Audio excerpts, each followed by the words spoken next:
When I was about 10, something real weird happened to my family.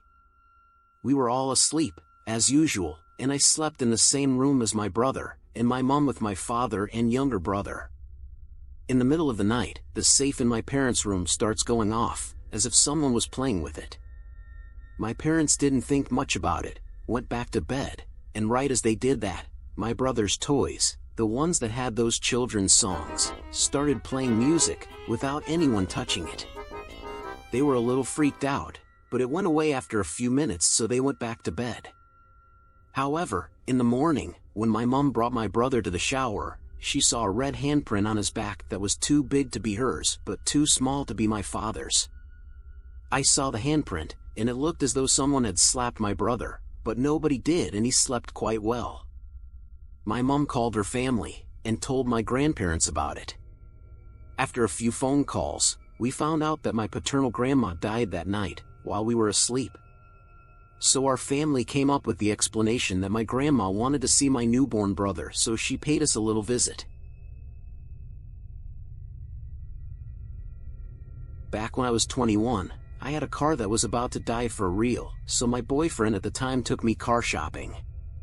I've never been that excited about cars, so I didn't really care what it was, as long as it was reliable and cheap. We went to the next town to a used car dealership. I told the dealer what I wanted, and the first car he showed us was a black, two-door Honda. For some reason my boyfriend was excited about it, but the car gave me the creeps. He really wanted to take it for a test drive, so he talked me into it. The car dealer got in the passenger seat while my boyfriend got in the back. I got in the driver's seat and took my time starting it up. When we were on the road, I asked if the car was cheap because of the fact that it didn't have a stereo, but my boyfriend interrupted and said that he could get me a good deal on a stereo. When I stopped at a red light, I saw that all the windows were tinted apart from the driver's. The dealer made out like he had no idea why the driver's window was the only one not tinted. Then all of a sudden I got a severe pain in my head. It got so bad that I thought I was going to be sick. It didn't take me long to know that this car wasn't for me. When I got to the next set of lights, I made an illegal U-turn and raced back to the dealership. I was amazed at how much better I felt once I was out of the car. I then asked the dealer why it was so cheap and wanted to know if it had been involved in a car accident. That was my hunch at the time. Fair enough, I was right. He finally caved and admitted that the previous owner was a 17-year-old guy who'd been a victim of a carjacking. He received a gunshot wound in the head and died. They shot him right through the driver's window and then stole the stereo and the speakers. Needless to say, I didn't buy the car. I was 12 when my family moved from Ohio to Michigan. We were moving into a townhouse. My mother went to go get the keys from the leasing office. And my siblings and I stayed outside of the townhouse waiting for her. I decided to go up to the front door and play with the doorbell and knock on the door.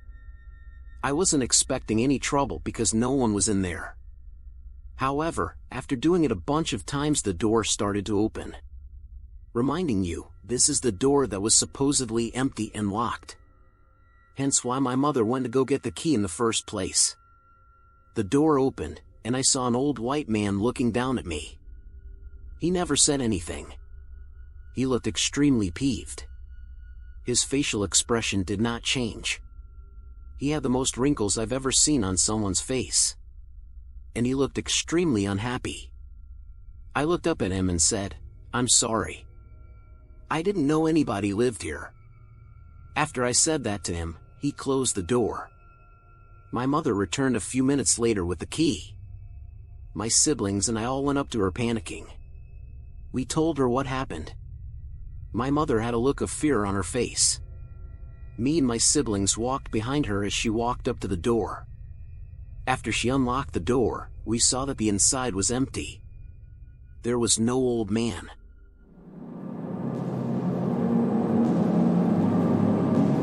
Our oldest kid was about 4 years old, and ever since he could speak he would complain about the wind in his bedroom, even when everything was closed up.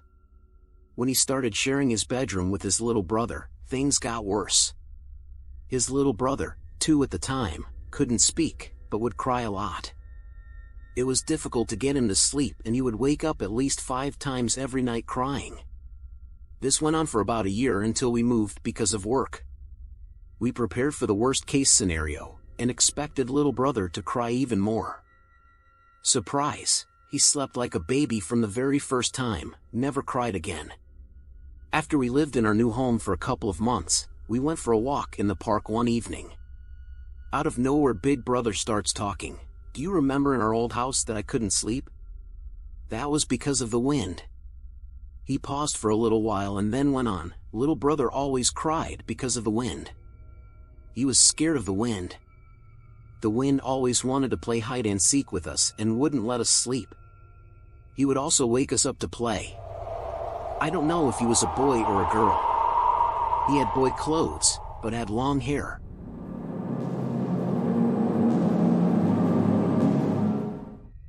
My parents moved a lot due to work, so I stopped living with them and lived with my grandma instead. Dad's office always gives a free house to stay in whenever they move, and this one time they moved in a small town, but the office house was located in the area where people rarely lived. The house itself was old. It had a huge door and huge windows, just like a really old house in war times. It was my 3rd time visiting, and I always liked the house because of how breezy it was, and my favorite spot was a room in the middle of the house. It only served as a small storage, but the place was really breezy and comfy. One time I took an afternoon nap there, closed the grid on the window so the sunlight wouldn't get through, but it was still breezy. I slept on the floor with a pillow next to a very big mirror. I felt someone caressing the back of my head, and it felt really good, so I thought it was my grandma because she used to always do this when I was sleeping. I ignored it and continued to take a nap, but as I tried to sleep, I could feel the texture of the hand turn into somewhat rough, like a very wrinkled but stiff hand, and I woke up because it started hurting. When I opened my eyes and saw the reflection in the mirror, it was an ugly hand like one of those zombie hands in the movies. I jolted out of the room so fast into the front of the house.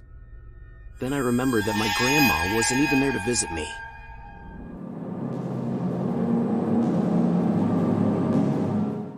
When I was a child, I lived on a street with a haunted house. A large and happy family had lived in the house until one night when one of the children was playing with matches. The youngest boy of the family dropped a lit match on his bed but was too scared to call out for help.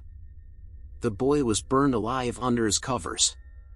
His parents and 2 sisters died with him in the flames.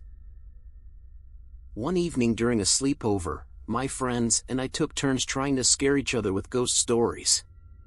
It was approaching midnight and, unable to scare each other, we thought it would be fun to go to the haunted house in the dark. We walked through the gate together and up to what remained of the door, still set in its stone doorframe. The smell of smoke hung in the air, and thin clouds of ash were being blown in the breeze. But then we realized there was no breeze. Shapes began to form in the clouds of ash, and gray hands reached out from the shapes. As we turned to run, screams rose up out of the ashes.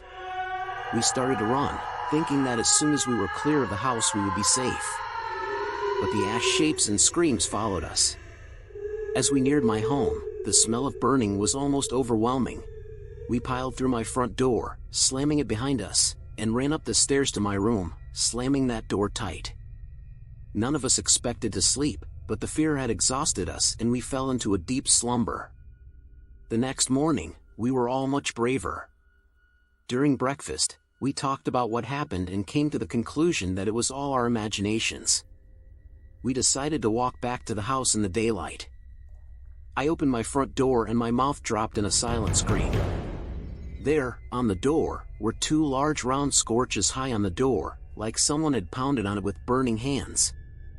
Lower down, there were 2 smaller sets of handprints as if children with burning hands had pushed against them. Finally, near the bottom of the door was a tiny set of burned handprints, as if the youngest little boy had tried in vain to push open the door and get help for his family.